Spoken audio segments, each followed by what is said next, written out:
காசாவில் இஸ்ரேல் குண்டுவீச்சு தாக்குதல் பலர் பலி. ஏமன் ஆயுதப்படைகள் அதிகரிப்பை எதிர்கொள்ள தயார். இதற்கு முன்பு பார்த்திராத அளவிற்கு நரகம் உங்கள் மீது பொழியும், கவுதிகளை மிரட்டும் ட்ரம்ப். அரேபிய கடல்களில் இஸ்ரேலிய கப்பல்கள் மீது தாக்குதலை மீண்டும் தொடங்குவதாக கவுதிகள் அறிவிப்பு. ஐரோப்பிய நாடுகளுடன் உரையாடலுக்கு தயாரான ஈரான். இந்தோனேசியா இஸ்லாமிய ஒத்துழைப்பு அமைப்பின் 19வது உயர்மட்ட நாடாளுமன்ற கூட்டம்.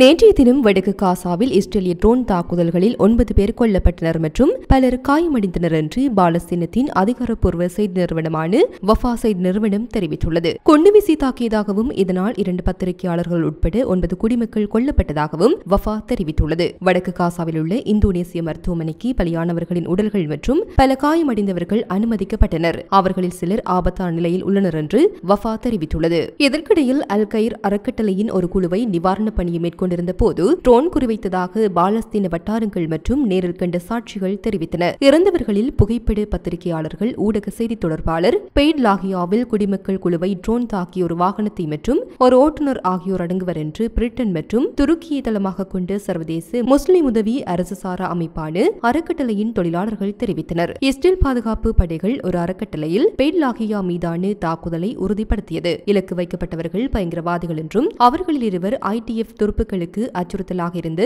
ஒரு ட்ரோனை இயக்கினர் என்றும் இன்னும் சிலர் ட்ரோன் இயக்க உபகரணங்களை சேகரித்து ஒரு வாகனத்திற்குள் நுழைந்தனர் என்றும் கூறியது. நேற்றைய தினம் மத்திய காசாவில் உள்ள நெட்சாரிம் வழித்தடத்தில் தரையில் வெடிக்கும் சாதனங்களை வைக்க முயன்றதாக கூறப்படும் 3 போராளிகளை தாக்கியதாக IDF ஒரு தனி அறிக்கையில் கூறியது. இலக்கு வைக்கப்பட்ட மூவரில் உடல்நிலையை IDF குறிப்பிடவில்லை. இதுவரை மத்திய காசாவில் நடந்த தாக்குதல்கள் குறித்து காசாவில் உள்ள அதிகாரிகளிடமிருந்து எந்த அறிக்கையும் இல்லை. ஜனவரியில் இஸ்ரேலுக்கும் கமாசுக்கும் இடையே எட்டப்பட்டு கட்டும் கட்டு போர் நிறுத்த ஒப்பந்தத்தின் நீடித்த நிலை குறித்து நிச்சயமற்ற தன்மைக்கு மத்தியில் இஸ்ரேலிய படைகள் சமீபத்தில் காசாவில் வான்வெளி தாக்குதல்களை தீவிரப்படுத்தியுள்ளன. ஒப்பந்தத்தின் முதல் 6 வார கட்டு மார்ச் 1 அன்று காலாவதியானது. மேலும் 2ஆம் கட்ட பேச்சுவார்த்தைகள் முடங்கி போயின. காசாவை தளமாக கொண்ட சுகாதார அதிகாரிகளின் சமீபத்திய தரவுகளின்படி அக்டோபர் 7, 2023 அன்று போர் தொடங்கியதிலிருந்து காசாவில் இஸ்ரேலிய தாக்குதல்களால் இறந்தவர்களின் எண்ணிக்கை 48,000-ஐ தாண்டியுள்ளது. மேலும் 1,11,000-க்கும் மேற்பட்டோர் காயமடைந்துள்ளனர்.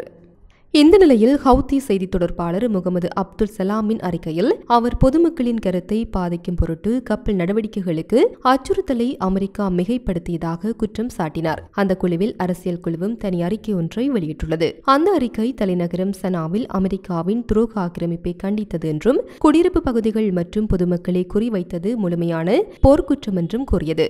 பாலஸ்தீன மக்களுடனான ஒற்றுமைக்கான ஏமனின் நிலைப்பாட்டிற்கு பதிலளிக்கும் விதமாக இந்த தாக்குதல்கள் நடந்ததாக அது கூறியது. மேலும் அமெரிக்காவின் நாட்டிற்கு எதிரான ஆக்கிரமிப்பு ஏமன் பாலஸ்தீனத்திற்கான அதன் ஆதரவை தொடர்வதிலிருந்தும் காசா மீதான அதன் கடமைகளை நிறைவேற்றுவதிலிருந்தும் தடுக்காது என்று உறுதியளித்தது. ஆக்கிரமிப்புக்கு பதிலளிக்கப்படாமல் போகாது. மேலும் ஏமன் ஆயுதப்படைகள் அதிகரிப்பை எதிர்கொள்ள முழுமையாக தயாராக உள்ளன என்று அந்த அறிக்கை மேலும் குறிப்பிட்டுள்ளது.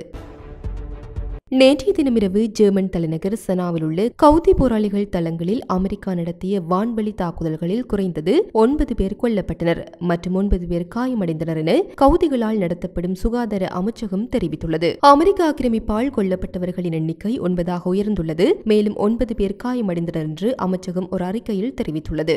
இது ஒரு ஆரம்ப எண்ணிக்கை, ஏனெனில் இறப்பு எண்ணிக்கை அதிகரிக்கக்கூடும் என்று கூறினார். சனாவில் பொதுமக்கள் மற்றும் குடியிருப்பு பகுதிகளை குறிவைத்து அமெரிக்க வான்வெளி தாக்குதல்களை நாங்கள் கண்டிக்கின்றோம் என அந்த அறிக்கையில் கூறப்பட்டுள்ளது. வடக்கு சனாவில் உள்ள அல் குஜராத் குடியிருப்பு பகுதியில் வடக்கு சனாவில் உள்ள அல் ஜராப் குடியிருப்பு பகுதியில் 4 வான்வெளி தாக்குதல்களும் கிழக்கு சனாவில் உள்ள ஷோப் குடியிருப்பு பகுதியில் பல வான்வெளி தாக்குதல்களும் நடத்தப்பட்டதாக கவுதிகளால் நடத்தப்படும் அல் மசீரா தொலைக்காட்சி தெரிவித்துள்ளது.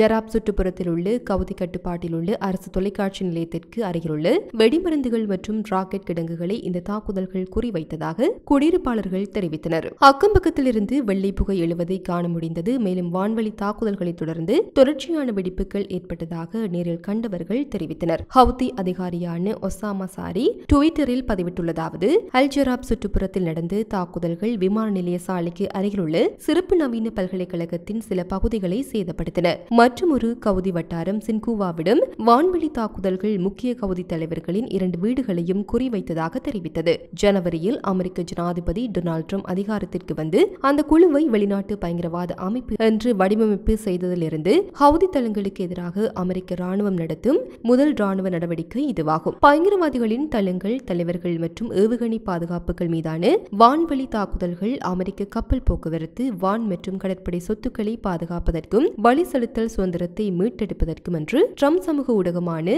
ட்ரூத் சோஷலில் பதிவிட்டார். ஹவுதிகள் இன்று முதல் தங்கள் தாக்குதலை நிறுத்தாவிட்டால் நீங்கள் இதற்கு முன்பு பார்த்திராத அளவிற்கு நகரம் உங்கள் மீது பொழியும் என்று அவர் எச்சரித்தார்.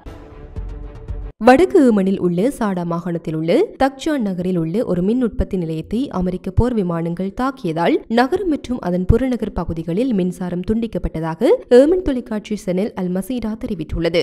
ஷியா ராணுவ அரசியல் இயக்கமான அன்சார் அல்லா மீது தீர்க்கமான நடவடிக்கை எடுக்குமாறு அமெரிக்க ஜனாதிபதி டொனால்ட் ட்ரம்ப் அமெரிக்க ராணுவத்திற்கு உத்தரவிட்டதை அடுத்து கடந்த ஞாயிற்றுக்கிழமை இரவு ஏமனில் அமெரிக்கா வான்வழி தாக்குதல்களை தொடங்கியது. மேலும் வடக்கு ஏமனை ஆளுகின்றது. இந்த வார தொடக்கத்தில் பாலஸ்தீன காசா பகுதிக்கு மனிதாபிமான உதவிகளை இஸ்ரேல் வழங்க அனுமதிப்பதற்கு முன்பு மார்ச் மாத தொடக்கத்தில் பாலஸ்தீன இயக்கமான கமாஸை பணிய கைதிகளை விடுவிக்க அழுத்தம் கொடுக்கும் நம்பிக்கையில் சிவப்பு மற்றும் அரேபிய கடல்களில் இஸ்ரேலிய கப்பல்கள் மீது தாக்குதல்களை மீண்டும் தொடங்குவதாக ஹவுதிகள் அறிவித்தனர்.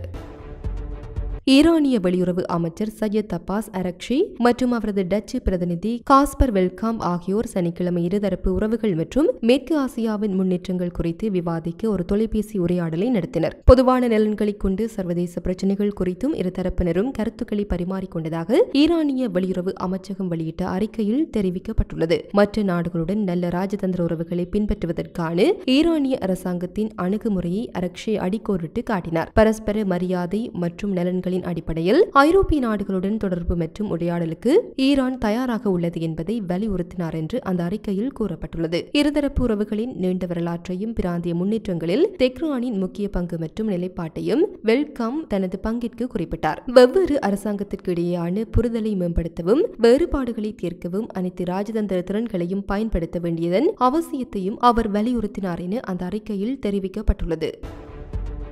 இந்தோனேசியா இஸ்லாமிய ஒத்துழைப்பு அமைப்பின் உறுப்பு நாடுகளின் 19வது உயர்மட்ட நாடாளுமன்ற கூட்டத்தை மே மாதம் நடத்தும் என்று சட்டமியற்றுபவர் மர்தானி அலசேராவை மேற்கோள் காட்டி அரசு நடத்தும் செய்தி நிறுவனமான அண்டாரா சனிக்கிழமை செய்தி வெளியிட்டுள்ளது. நமது ஒவ்வொரு நாட்டிலும் நிறுவன வலிமையையும் நல்லாட்சியையும் கட்டியெழுப்ப வேண்டும். ஏனென்றால் நல்லாட்சி இயங்கினால் நிறுவனங்கள் வலுவாக இருக்கும். பின்னர் நாம் மற்றவர்களை சார்ந்து இருக்க வேண்டிய அவசியமில்லாத நாடாக மாறுவோம் என இந்தோனேசியாவின் பிரதிநிதிகள் சபையின் நாடாளுமன்றங்களுக்கு இடையேயான ஒத்துழைப்பு அமைப்பின் தலைவர் செரா குறிப்பிட்டுள்ளார். நல்லாட்சி மற்றும் வலுவான நிறுவனங்கள் என்ற கருப்பொருளில் இந்த நிகழ்வு மே 12 தொடக்கம் 15ஆம் தேதிகளில் ஜகார்த்தாவில் நடைபெறும் என தெரிவிக்கப்பட்டுள்ளது. இது போன்ற பல செய்திகளை தெரிந்து கொள்ள நம்முடைய சமூக மீடியா யூடியூப் சேனலை சப்ஸ்கிரைப் செய்து அருகில் உள்ள பெல் பட்டனை கிளிக் செய்யுங்கள்.